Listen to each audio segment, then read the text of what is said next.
Greater اسرائیل کے خواب دیکھنے والی صہیونی سرکار کے ہوش ٹھکانے آ گئے۔ صرف 12 روز کی جنگ میں ایرانی میزائلوں نے اسرائیل کو جنگ بندی کے لیے امریکہ کے قدموں میں گرنے پر مجبور کر دیا۔ دونوں ممالک میں سیز فائر ہو گیا۔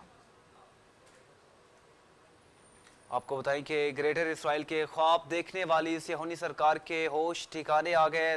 صرف 12 روز کی جنگ میں ایرانی میزائلوں نے اسرائیل کو جنگ بندی کے لیے امریکہ کے قدموں میں گرنے پر مجبور کر دیا۔ دونوں ممالک میں سیز فائر ہو گیا۔ تفصیلات کے لیے یہ رپورٹ دیکھیے۔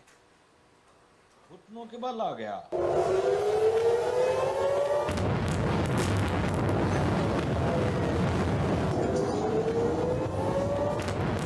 مظلوم فلسطینیوں پر بارود برسانے والا اسرائیل چند دن کی جنگ میں حواس کھو بیٹھا۔ ایران کے ساتھ معاملات طے کرنے کے لیے امریکہ کو فری ہینڈ دے دیا۔ ڈونلڈ ٹرمپ نے صرف ایک فون کر کے پوچھا جنگ بندی کروا دوں، صہیونیوں نے فوراً جی سر میں جواب دیا۔ ڈونلڈ ٹرمپ نے اسرائیل کی بے بسی دیکھ کر قطری قیادت کو جنگ بندی کا ٹاسک دے دیا۔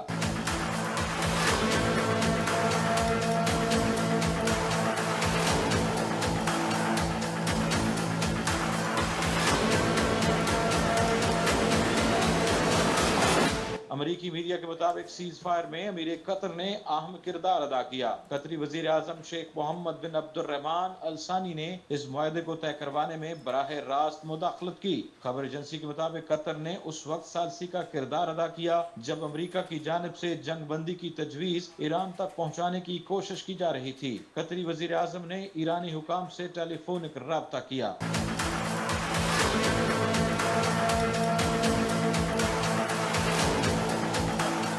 معاملات طے ہونے پر امریکی صدر میدان میں اترے، رات گئے، سوشل میڈیا پر جنگ بندی کا اعلان کر ڈالا۔ پہلے ایران کو حملے بند کرنے کے لیے صرف 6 گھنٹے دیے گئے، پھر 12 گھنٹے بعد اسرائیل کے لیے جنگ بند کرنے کی تجویز دے دی، جس پر دونوں فریقین نے عمل درآمد کر لیا۔